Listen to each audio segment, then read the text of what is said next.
네, 교재의 5장 1차 회로의 과도 현상에 대해서 알아보도록 하겠습니다. 아, 과도 현상을 설명하기 전에 먼저 시간 응답이라는 것에 대해서 좀 설명을 해볼게요. 어떤 회로가 있으면은 그것의 출력을 응답이라고 얘기를 해요. 출력을 뭐 전원이 이렇게 직류 전원이 R과 C가 이렇게 연결되어 있을 때 커패시터 양당 간에 걸리는 전압을 내가 출력으로 보고 싶다 하면은 이때 출력 커패시터 양당 간에 걸리는 전압을 VCT라고 표현하면은 이때 이 출력 값은 어떻게 나타나는가 이걸 한번 보자라는 것이에요. 물론 여기에 스위치를 달아 가지고 스위치를 ON 했을 경우 전류가 이렇게 흐를 거 아니에요, 그렇죠? 전류가 흐르면은 이 커패이터 양당 간에 걸리는 전압이 어떻게 나타나는가, 여기가 5V면은 여기가 몇 볼트가 나타나는가, 그런 거를 알아보자라는 거예요. 시간 t에 대해서 그래서 출력이 어떻게 나타나는가, 그걸 시간응답이라고 얘기를 합니다. 이때 이 시간응답이라고 하는 것은 그냥 최종치라고 얘기하는 정상 상태예요. 즉 얘가 5V면 얘가 5V가 나타난다. 그러면 5V가 처음부터 이렇게 나타났느냐, 그걸 얘기를 하는 거야. 그렇지 않다라는 것이죠. 이렇게 1차 회로일 경우에는 이렇게 수렴을 해서 이러한 과도 현상, 과도 상태를 갖게 됩니다. 그래서 이 시간응답이라고 하는 것은 과도 상태 응답과 정상 상태 응답의 합으로 우리가 표현할 수가 있어요. 그래서 이렇게 두 개로 구분을 할 수 있다라는 겁니다. 대부분의 회로에서는 입력을 가했을 때 출력이 바로 나타나는 것이 아니라 처음에는 과도기적으로 이렇게 시간 t에 대해서 0초 스위치 닫았을 때 처음에는 이렇게 과도기적으로 이렇게 나타나다가 출력이 이제 정상치, 최종치, 정상치라고 하는 그 값으로 표현이 된다라는 겁니다. 이거를 우리는 여기를 과도치, 과도응답 이렇게 얘기를 하고요. 여기를 정상 상태의 응답, 뭐 최종치, 뭐 이런 식으로 여러 가지 표현으로 우리가 사용을 해요. 그러니까 여러분들도 이 용어에 대해서는 분명히 기억을 또 해두고 있어야겠죠. 그래서 처음에는 과도기적으로 변화하다가 일정 시간이 지난 후에 예상된 그리고 이론적으로 목표한 안정된 출력값을 우리가 나타나게 되지요. 이때 우리가 이 과도 상태를 좀 더 알아보면은 과도 상태의 응답을 트랜지언트 리스폰스라고 얘기를 합니다. 즉 안정된 출력을 얻기까지 과도기적인 시간 응답을 우리는 과도 응답이라고 얘기를 해요. 이 과도 응답은 회로에 R과 C가 있는지 또는 R과 L이 있는지 또는 RLC 회로가 있는지 그런 것에 따라서 이 과도 응답이 바뀌게 됩니다. 소자값이 어떠한 값이냐에 따라서도 또 응답값이 또 바뀌죠. 응답이 좀 바뀌게 됩니다. 그래서 회로의 소자에 결정이 됩니다. 즉 입력과 무관하게 과도응답은 나타나게 되는데요. 그래서 이거는 입력은 내가 사람이 인위적으로 강제적으로 넣어주는 거야. 즉 5V면 5V, 10V면 10V 이렇게 강제적으로 넣어주는 거야. 폴스드라고 얘기를 하는데 FORCED 이렇게 얘기를 하는데 강제적으로 넣는 그 입력과는 무관하게 나타나는 자연적인 응답이다라고 해서 자연응답이라고도 얘기를 해요. 과도응답을 그래서 자연응답이라고도 얘기를 하고 또는 회로 소자의 고유 성질에 의해서 고유 특성에 의해서 나타나는 응답이다 라고 해서 고유응답이라고도 얘기를 합니다. 그래서 내추럴 리스폰스, 인트린직 리스폰스라고도 이렇게 얘기를 하니까 여러분들이 같은 말이구나 라고 여러분들이 생각을 하면 되겠어요. 이러한 과도응답은 시간이 많이 지나면은 그 과도 상태, 청소년 때 우리가 어, 어, 과도기다라고 얘기를 하잖아요. 그런 과도응답은 그 값이 0으로 수렴을 합니다. 즉 0으로 수렴하지 않을 경우에는 불안정한 회로망이다 라고 우리가 얘기를 해요. 그러므로 그런 회로를 우리가 만들지 않도록 회로를 설계를 해야 하는 것이죠. 그래서 시간이 많이 지나면 과도응답은 그 값이 0으로 수렴을 합니다. 그 다음에 정상 상태의 응답은 우리가 최종치라고도 얘기를 하는데 영어로는 스테디 스테이트 리스폰스라고 얘기를 해요.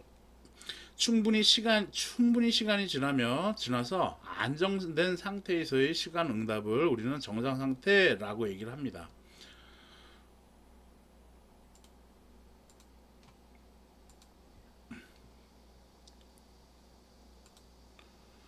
회로에 가해지는 내는 이제 정상 상태 응답은 회로에 가해지는 입력에 의해 결정이 됩니다. 그래서 입력에 의해 결정되므로 강제 응답이라고도 한다라는 겁니다. 즉 여기서 폴스드라는 말 썼었죠. 얘는 입력을 내가 5V, 10V 또는 교류 신호 뭐 이런 것들을 강제적으로 넣어서 나온 출력 신호다라고 해서 강제 응답이라고도 한다라는 얘기예요. 또는 이거는 이제 최종치라고도 얘기를 합니다. 물론 초기치라는 것도 있는데 초기치는 과도응답하고는 좀 별도의 얘기인 거고 초기치라는 얘기는 전압이면은 V에 0 이렇게 써요. 시간이 0초일 때의 전압값. 그리고 최종치라고 하면 무한대의 시간이 무한대였을 때의 그 전압값 이렇게 얘기하는 건데 그거는 이제 정상 상태 응답하고도 같은 얘기가 돼요. 그래서 이러한 과도 현상을 설명하기 위해서 시간 응답에 대해서 알아봤습니다. 한번 여러분들한테 기본적인 거를 한번 짚고 넘어가야 되겠어요. 다음과 같이 R과 C 회로가 이렇게 존재한다라고 합시다. RC가 있는 이러한 회로에서 전원 V, 직류 전원 5V면 5V를 인가를 했어요. 그러면은 여기에 걸리는 커페이터 양단 간에 걸리는 전압을 VCT라고 하면 이 VCT 커페이터 양단 간에 걸리는 최종 값은 즉 정상 상태가 이제 최종 값이에요. 그 값이 몇 볼트가 될까요? 자, 여기 5V 넣었어. 그럼 커페이터 양단 간에 걸리는 전압 몇 볼트? 그렇죠. 알아요? 이거 알아야 돼. 이거 5V 나오는 거야. 얘는 커페이터는 뭐를 하는 거죠? 전화를 축적하죠. 충전한다라는 얘기야. 몇 볼트까지 충전을 해? 5V까지 충전을 해. 여기 5V 넣어줬으면 5V까지 충전을 하는 것이죠. 그 전기자기약이나 이런 데서는 얘를 갖다가 유전체 분극 현상이 이렇게 나타나면서 여기 유전체 얘기하면서 여기가 분극 현상이 나타나죠. 그게 이제 Q는 CV라는 우리 이제 회로 이론 때도 배웠었는데 요때 이거는 비례상수를 의미하는 거고 전하 Q를 얘기하는 거고 얘는 커페이턴스 그리고 V로 이렇게 표현되는데요. 어쨌든 얘는 이 커페이터의 양단 간에 걸린 전압은 여기가 5V인가 있으면은 여기 5V가 충전이 된다라는 겁니다. 그러므로 5V가 인가됐으니까 최종치 즉 정상 상태에 있을 때는 전류가 이렇게 흘러요 안 흘러요? 흘러 안 흘러? 그렇지 안 흐른다라는 얘기예요. 왜? 여기가 5V고 여기가 5V야. 그러면 서로 전압값이 같잖아. 즉 전이차가 서로 같다는 얘기야. 5V 5V. 전이차가 서로 양단 간에는 없어요. 그러니까 물이 안 흐르듯이 전류도 안 흐른다라는 얘기인 것입니다. 그렇게 해서 정상 상태만 알려고 하는 것이 아니다라는 얘기야 우리는. 그래서 여기에 최종 값은 5V, 전류는 그래서 0A 이렇게 쓸 수가 있으나 얘의 과도기적인 5V 커페이터 양단 간에 걸리는 전압 VCT는 5V가 되는 건데 얘가 처음부터 5V냐 그거 아니다라는 얘기죠. 요렇게 굉장히 짧은 시간이지만 이 짧은 시간에 이렇게 충전이 된다라는 얘기예요. 이렇게 충전되고 방전되는 것을 트랜지스터 이용해 가지고 충방전 이용해 가지고 우리가 많은 그 응용 회로가 있어요. 그렇게도 많이 쓰이는 거예요. 그래서 이런 RC 그리고 뭐 TR을 갖고 NPN에다가 베이스에다가 전류 넣고 안 넣고 하는 뭐 그런 거에 의해서의 충방전 이런 거를 이용해서 펄스 폭을 갖다가 이제 제어도 하고요. 그런 것들이 많이 회로로 응용이 됩니다. 그러한 과도 현상을 우리가 배우려고 하는 것이에요. 커페이터를 얘기했으니까 이제 인덕터 얘기도 한번 봐야겠죠. 인덕터는 이렇게 코일을 이제 이렇게 코일을 감은 거예요. 에나멜 선 같은 거를 이렇게 감아 놓은 것이죠. 요거 설명 충분히 이해가 됐나요? 이렇게 꼭 기억을 해두고 있어야 됩니다.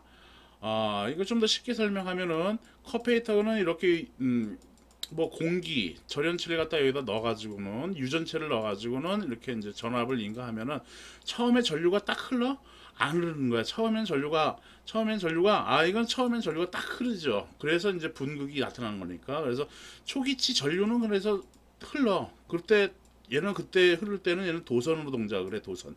이렇게 도선으로 동작하니까 도선이면은 이때 흐르는 전류는 어떻게 되겠어? 이거 선이야. 이렇게 이제 스위치를 닫았으니까 이렇게 도선이 되지. 전류는 뭐가 돼? 이거 그럼 그것에 대한 등가율은 이렇게 그릴 수가 있는 거예요. 이게 굉장히 이거는 간단하고 중요한 내용이라서 먼저 얘기를 하는 거예요. 이렇게 되어 있는 거야. 이때 흐르는 전류는 어떻게 돼? IT는 그렇죠. 오음의 법칙표였잖아. R분의 V만큼 흐르는 거야. 그래서 R분의 V 암페어가 흐른다라는 것이에요. 초기 I의 0은 R분의 V다라는 얘기야. 초기 전류는. 그 다음에 초기 전류가 흐르다가 시간 t가 조금 지났어. 그러면 얘는 분극 현상이 일어나지. 그래서 얘는 충전을 한단 말이야. 그래서 그건 충전. 그래서 초기치 전류 IT는 안 흘러. 이게 유전체가 있으니까 처음엔 탁 흐르는 것이지. 그래서 R분의 V만큼 이렇게 흐르다가 시간이 지나면은 분극이 여기 플러스 마이너스면 여기도 플러스, 여기 마이너스. 이렇게 막 생겨가지고는 분극이 여기서 분극이 나타나가지고 5V의 전이랑 여기 5V랑 동일하게 된다라는 얘기예요. 그러니까 전류가 안 흐르니까 이렇게 해서 0A로 이렇게 수렴이 된다라는 얘기인 겁니다. 요 과도 현상은 우리가 공부를 하자라는 것이고요. 지금 얘기하는 것은 커페이터의 양단간에 걸리는 전압 그리고 전류 이런 것을 여러분들이 분명히 알아야 된다라는 얘기예요. 커페이터 양단간에 걸린 전압은 처음에는 어떻게 돼? 전류가 이게 딱 흐른다는 말이야. 그럼 도선처럼 동작을 한다는 얘기죠. 도선처럼 동작을 하니까 여기 양단간에 걸리는 전압은 몇이 되겠어요? 그렇지, 0V지. 이거 도선이니까. 여기 이 도선에 전이차는 없으니까. 그래서 여기에 걸리는 전압은 0V야. 그래서 VCT는 처음에는 0V가 된다라는 겁니다. 그 다음에 시간 T가 충분히 지났어. 그럼 얘는 몇이 될까? 충전이 쫙 된 거지. 이제 충전이 딱 된 거야.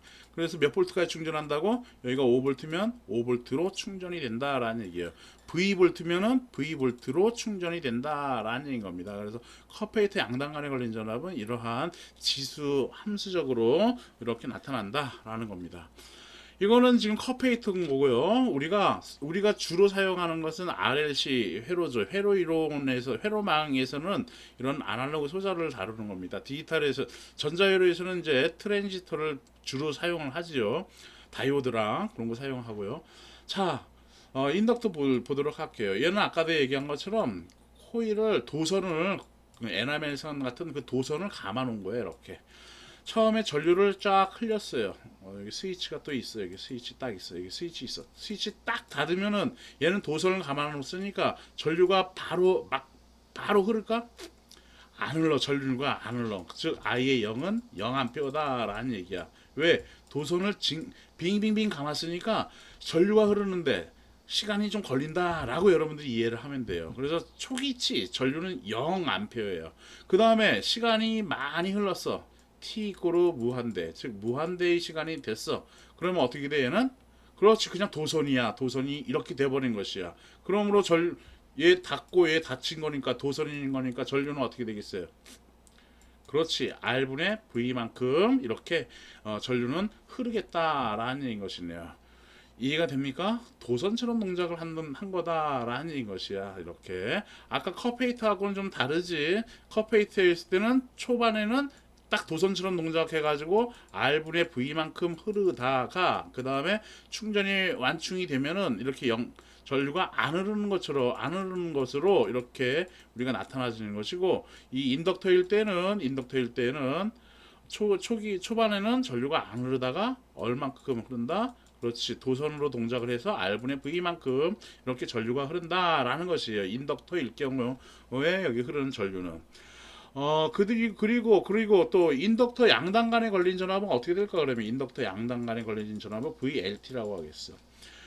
자, 전류가 초기에 흐른다, 안 흐른다? 안 흐르지. 즉 여기가 안 흐른다는 얘기는 여기가 선이 끊겼다라는 얘기야. 즉 이렇게 표현할 수가 있다라는 얘기죠. 이렇게 해서 스위치 닫았어. 그 다음에 저항 있고 이렇게 되어 있는데 여기서 끊긴 거야. 여기 양단간에 걸린 전압점이 어떻게 돼?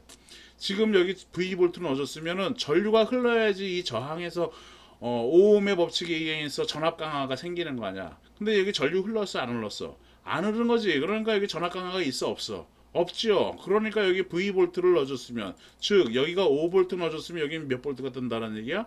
초반에는 V의 0은 VL의 0은 그렇지 5볼트가 뜬다라는 얘기야. 5볼트 넣었으면 여기가 5볼트가 된다라는 것이에요. 또 시간이 무한대로 흘렀어. 즉 충분하게 정상 상태로 흘렀어. 그걸 최종치, 아까 얘기한 것처럼 최종치라고 얘기하는데 시간이 많이 흘렀어요. 그러면 여기는 이때는 어떻게 된다고? 얘는 도선처럼 동작을 한다라는 얘기예요. 그러므로 여기의 VLT는 어떻게 되겠어? 그렇지 0볼트 그냥 도선처럼 동작하는 거니까 회로가 이렇게 도선제인 거야. 여기 양당 간에 걸리는 전압은 도선 양당 간에 걸리는 전압 제면 그건 0볼트 아니에요. 그렇죠? 그래서 그건 VLT는 그래서 얘는 0볼트가 되겠다라는 것이죠. 얘를 그림으로 또 그리면은 VLT 이렇게 써야겠죠. VLT는 처음에는 5볼트였어. 즉 V볼트였어. 그 다음에 이렇게 해서 0볼트로 이렇게 수렴을 한다라는 얘기인 것이고 최종치가 이렇게 된다라는 얘기인 것이고 전류는 아까 여기다 그려놨었죠. 전류는 당연히 처음에는 안 흐르다가 R분의 V만큼 여기다 해놨었네요. 이렇게 흐른다라는 얘기인 겁니다. 이게 기본적인 내용들이에요. 이러한 현상을 알아보는 것이고요. 이게 1차 회로야. 지금 R과 C 또는 RL 회로에 있을 경우에는 1차 시스템이라고 얘기를 합니다. 미분이나 적분식이 1차만 된다라는 의미인 것이고요. 그런 것들을 우리가 공부를 할 거예요. 2차 시스템일 그래서 이런 것들을 시간응답이라고 아까 얘기한 시간응답은 그래서 과도 상태에서의 응답, 과도 응답과 정상 상태의 응답을 합한 것을 우리는 시간응답이라고 얘기를 하고요. 우리 교재 과도 현상을 설명하면서 시간응답, 최종값과 과도 응답을 모두 합한 이 시간응답에 대해서 우리가 배우고자 하는 것입니다. 다른 이제 책들을 참고로 해서 그림이 이쁘게 나와 있는 책을 참고했습니다. 그래서 이건 이제 2차 회로 시스템에서 2차 회로 시스템에서 예를 보이고 있는데요. 이렇게 이거는 이제 감쇄 제동이라고 얘기를 하는데 이거는 먼저 제어공학 이런 데서 배우는 겁니다.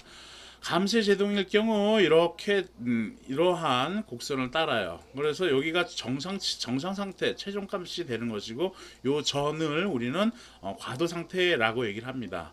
물론 이거를 갖다가 더 우리가 세분을 해요.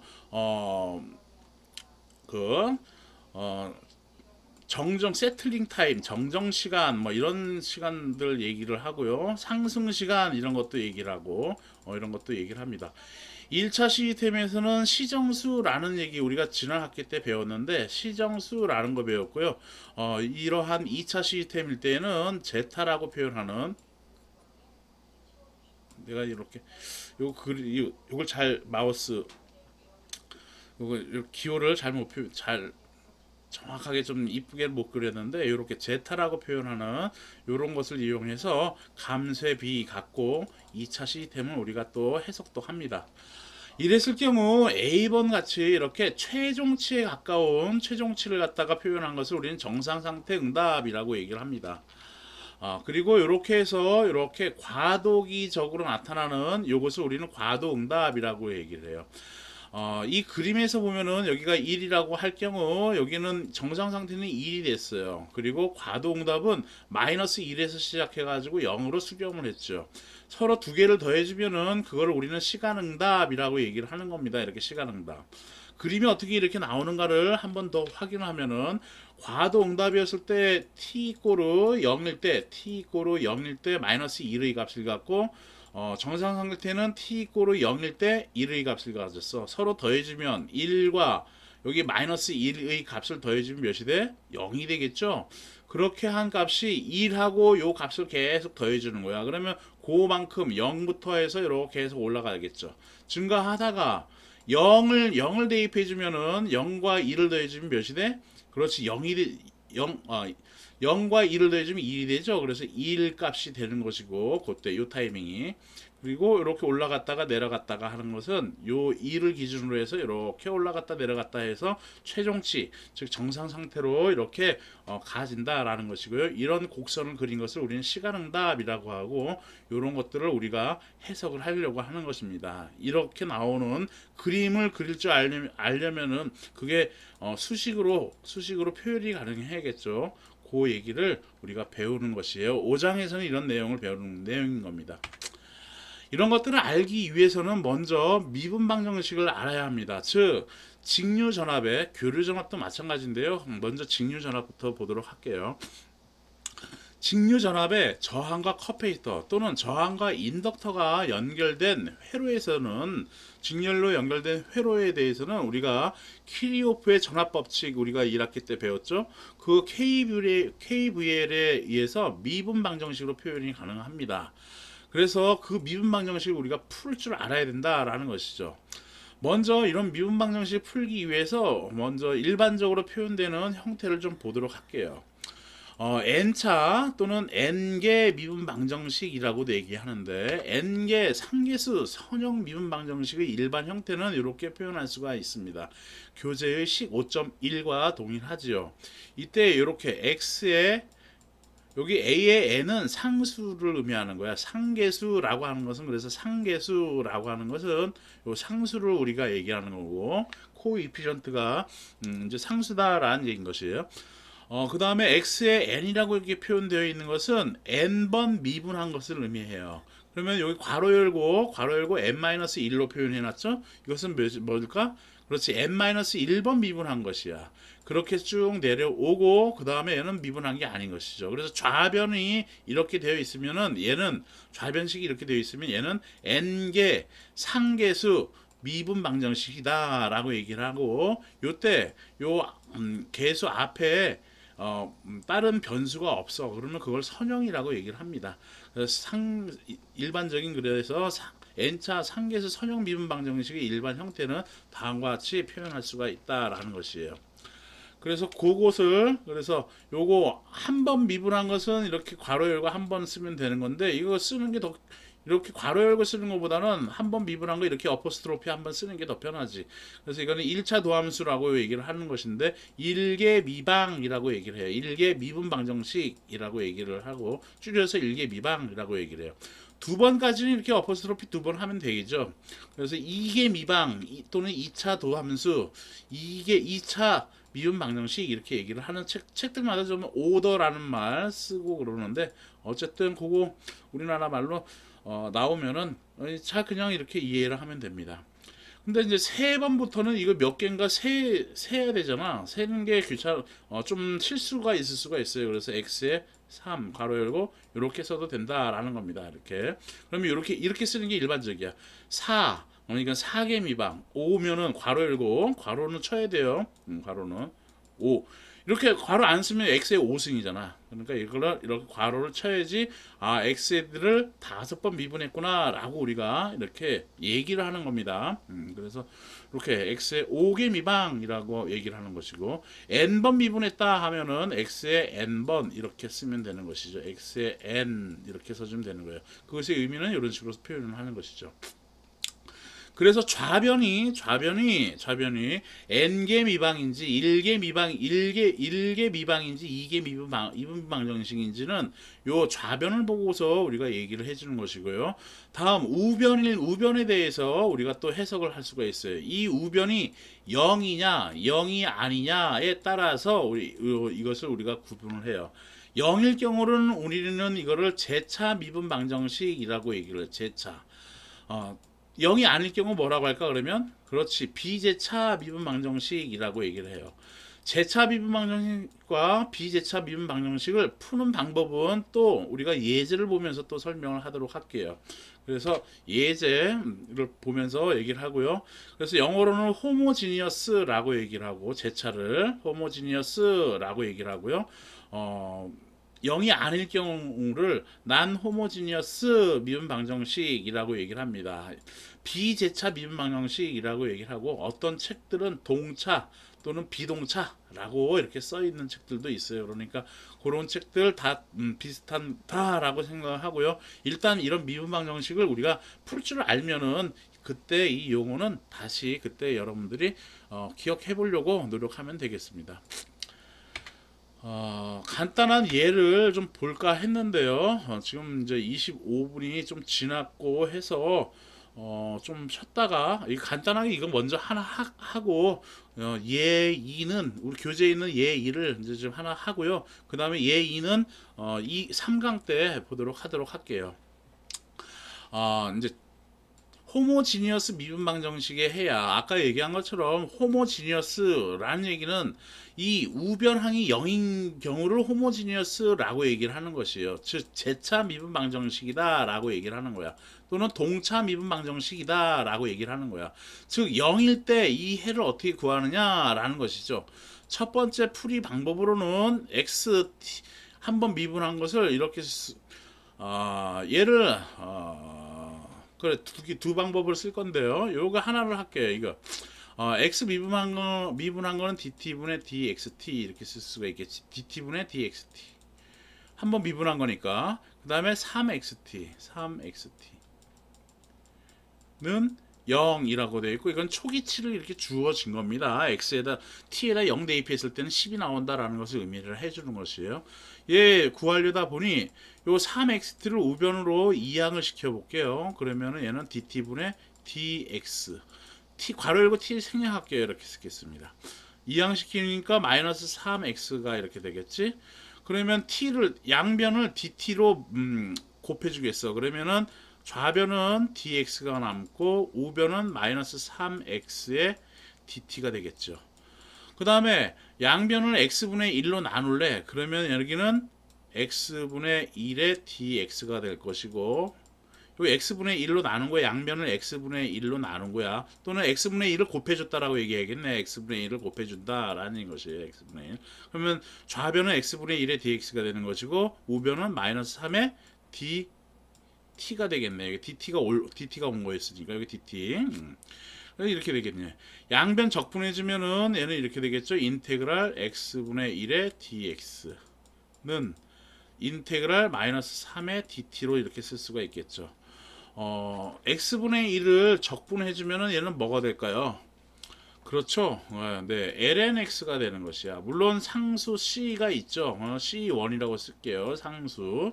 여기 우변 적분해주면 뭐가 될까요? 그렇죠. 마이너스 3t 플러스 여기도 상수 있으니까 c2 이렇게 쓰겠습니다. 그러므로 lnx는 c1을 이쪽으로 이항시키면 어떻게 돼? 마이너스 3t 플러스 c2 마이너스 c1이 되겠네. 여기 상수와 상수를 서로 C2에서 시험 빼줬으니까 얘도 마찬가지로 상수가 되겠네. 그래서 얘를 C3라고 하겠습니다.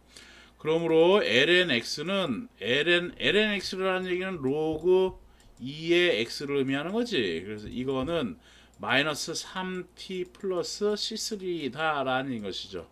그러므로 x 이 미분 방정식을 만족시키는 해를 구하라는 얘기는 xt를 구하라는 얘기야. 즉 x를 구하라는 얘기인 것이야. 그러므로 x에 대해서 표현하면 x는 로그 이쪽을 슉 넘기면 어떻게 쓸 수 있어? 이스포넨셜 마이너스 3t 플러스 c3로 쓸 수가 있겠죠. 그러므로 얘는 이렇게 쓰면은 이스포넨셜 마이너스 3t 플러스 이스포넨셜 c3로 쓸 수가 있겠네. 그렇지? 플러스가 아니라 곱하기로 이렇게 쓸 수가 있는 것이야. 그래야 안 그래요? 그러므로 얘는 이스포넨셜 C3도 이스포넨셜 1승은 몇이 돼? 2.71 8둘 뭐 이렇게 되지? 8둘 5 뭐 이렇게 8둘 5 뭐 이런 식으로 나가지는 무한소수가 되는 것이죠. 무리수가 되는 것이야. 그렇죠? 그래서 얘에 대해서 C3배 상수를 갖다가 그 승수를 하면은 걔도 마찬가지로 뭐가 돼? 이거 자체도 상수가 되네. 그래서 C로 이렇게 표현하겠어요. 얘를 그냥 C. 즉 이스포넨셜 C3 상수 C로 쓰겠다라는 얘기야. 그러므로 C의 이스포넨셜 마이너스 3T다 라고 우리가 쓸 수가 있겠다라는 얘기예요. 그러므로 우리가 원하는 일반 해는 일반적인 해는 xt는 c의 이스포넨셜 마이너스 3t다 라는 얘기예요. 이걸 우리는 일반 해라고 얘기를 해요. 여기에 초기치가 지금 주어졌지. 초기치가 뭐로 주어졌어? 그렇죠. x의 0은 12로 주어졌대. 그래서 x의 0, 즉 t 이꼬르 0일 때 얘는 10이래. 그래서 여기다 t에다가 0을 대입할 거야. c의 이스포넨셜 마이너스 3 곱하기 0 해줬어. 그러면 이스포넨셜 0승이 되지 얘는. 이스포넨셜 0승, 모든 수의 0승은 몇이야? 1이지 1. 1 곱하기 c는 몇이야? 그러므로 c는 몇이란 얘기야? 그렇지, 10이다 라는 얘기인 겁니다. 그러므로 c 값을 여기다 대입해주면 그러므로 xt는 c가 몇이라고? 10이지. 10의 이스포넨셜 마이너스 3t다 라고 해서 이렇게 구한 해를 우리는 완전해라고 얘기해요. 퍼펙트 솔루션이라고도 얘기를 하고 이그젝트리 정확하게 나온 해다라고 해서 라고도 얘기를 해요. 그래서 이거는 완전해. 얘는 일반해라고 얘기를 하는 거고 일반적인 상수값 이렇게 썼을 때 초기치를 대입하기 전의 값을 우리는 일반해라고 얘기하고 그 다음에 이렇게 된 것을 완전해라고 얘기를 한다라는 얘기인 겁니다.